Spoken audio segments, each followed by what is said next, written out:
Bonjour les amis. Saviez-vous que la gomme à mâcher est fabriquée à partir du pétrole? Ou encore que la saucisse que mangent beaucoup d'entre nous est faite à partir de papier utilisé dans les toilettes? Dans cette vidéo, je vais vous faire découvrir 15 produits que vous ne rachèterez plus jamais après avoir vu leur méthode de fabrication.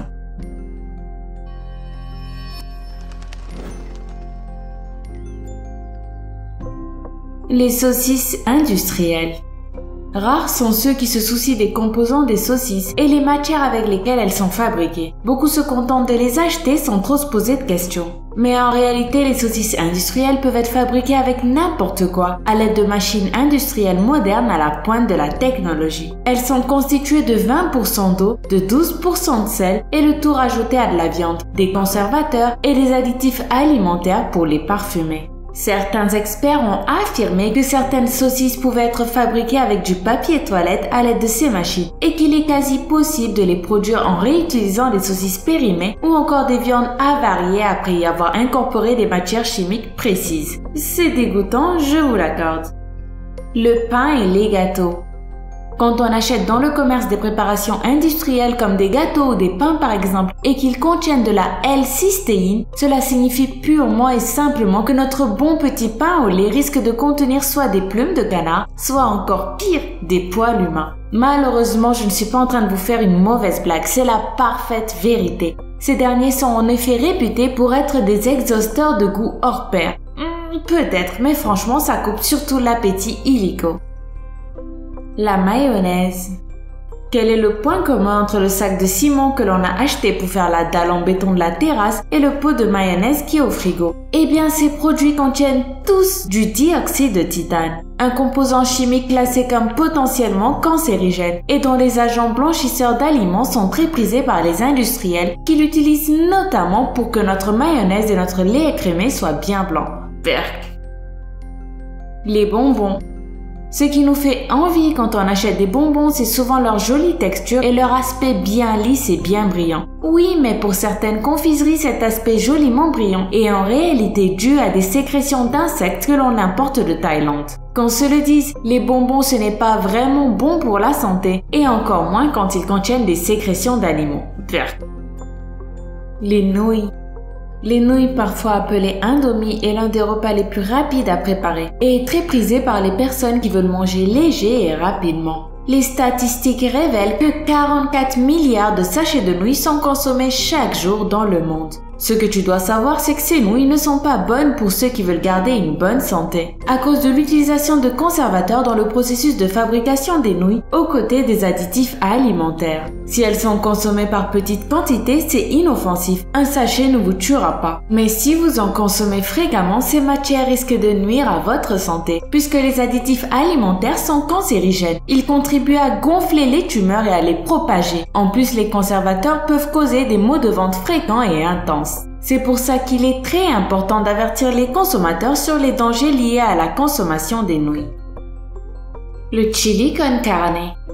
Le sable est utilisé dans les plats industriels sous l'appellation dioxyde de silicium. Comme pour le bois, il a une action anti-agglomérat, c'est-à-dire qu'il empêche les plats d'être tout collés. Cet additif est notamment très utilisé dans les chili con carne vendus en boîte. On se demande pourquoi ils se donnent tout ce mal. Quand on achète du chili en boîte, c'est juste que c'est la fin du mois, pas qu'on a super envie d'en manger et qu'on risque d'être déçu s'il est tout collé. Il faut juste leur dire aux mecs, on le mange parce qu'on n'a rien d'autre, donc allez-y mollo sur le sable. La vinaigrette. Dans la série des composants que l'on peut aussi bien retrouver dans une station-service que dans notre assiette, on retrouve l'antigel, qui apparaît dans la liste des ingrédients sous le nom de propylène glycol et que les fabricants utilisent pour donner une texture sympa aux produits qu'ils commercialisent. Mauvaise nouvelle, ce texturant alimentaire est souvent utilisé dans les vinaigrettes toutes faites, mais également dans certains sodas et dans certaines bières. Ouch! Bonne nouvelle, le propylène glycol est moins dangereux que l'éthylène glycol, un autre antigel. Bon, on devra se contenter de cette seule bonne nouvelle. La bière sans alcool. La bière sans alcool a fait son apparition au XXe siècle, plébiscitée par les non-buveurs d'alcool qui pensent que les ingrédients de cette bière sont inoffensifs. Mais il faut savoir que certains producteurs n'ont aucun état d'âme et trompent les consommateurs à l'aide de processus de fabrication modernes. Ils rajoutent ainsi à ces bières des matières polluantes et des hormones naturelles qui excitent les hormones féminines se trouvant dans le corps humain, mais aussi d'autres matières nuisibles. C'est pour cette raison qu'il est recommandé aux hommes de ne pas abuser des bières sans alcool. S'ils en consomment trop, ils risquent de voir leur ventre gonfler inhabituellement, de souffrir d'une perte de désir sexuel et même d'un changement de voix. Les M&M's rouges. Les M&M's rouges sont vos préférés? Vous adorez Timon et Pumba? Rendez-vous à l'évidence, vous raffolez des insectes, ou en tout cas de l'acide carminique E120. Présent dans les sucreries type Malabar et M&M's, cette petite saloperie provient en fait de cochenilles et d'autres petites bestioles. Pour faire simple, il n'est pas rare qu'on mange de la bouillie d'insectes. Vraiment peu rare d'ailleurs, puisqu'on en retrouve aussi dans certains yaourts, les chips, la charcuterie, le tarama et même le dentifrice. Oui, même quand on essaie de faire un truc sain, on se fait avoir, si ça c'est pas vicieux. Le chewing-gum.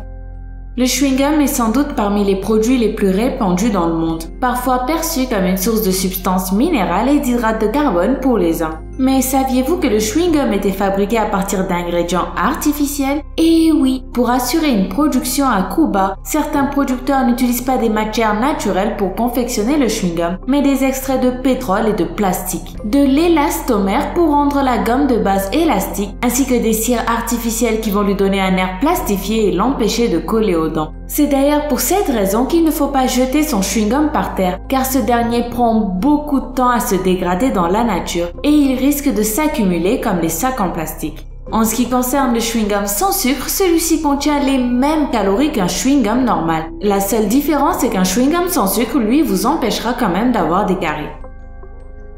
Les soupes et le sel. Quand on est à la plage et qu'on a le malheur de faire tomber notre fruit ou notre sandwich dans le sable, c'est la galère. Parce que croquer dans du sable comme ça, c'est loin d'être le top. Et pourtant, si l'on consomme régulièrement des soupes toutes faites ou même du sel de table, il y a de fortes chances que l'on en mange souvent et sans le savoir. En effet, les fabricants utilisent souvent le sable comme anti-agglutinant et pour s'assurer que le produit vendu ne devienne pas trop humide. Alors pour éviter d'inviter du sable à table, on vérifie toujours que notre sel ou notre soupe ne contient pas de dioxyde de silicium. Le yaourt. La prochaine fois que l'on voit que notre yaourt ou notre biscuit à la vanille contient du castoreum, on passe notre chemin. En effet, le castoreum n'est ni plus ni moins qu'une sécrétion émise par le castor via une glande située juste entre son pénis et son anus et dont il se sert pour marquer son territoire. Alors elles ont beau avoir une saveur vanillée des plus exquises que l'on utilise à la place de l'arôme naturel de vanille, qui a vraiment envie de manger des sécrétions anales de castor, franchement. Le Red Bull et les boissons énergisantes. On considère que les ingrédients principaux des boissons énergisantes sont l'eau et la caféine. D'ailleurs, celle-ci est extraite de la plante guarana. Cette plante rentre dans la composition de produits dopants et énergisants, souvent prescrits aux étudiants en période d'examen et prisés par les sportifs et toute personne cherchant à contrer son épuisement ou sa fatigue.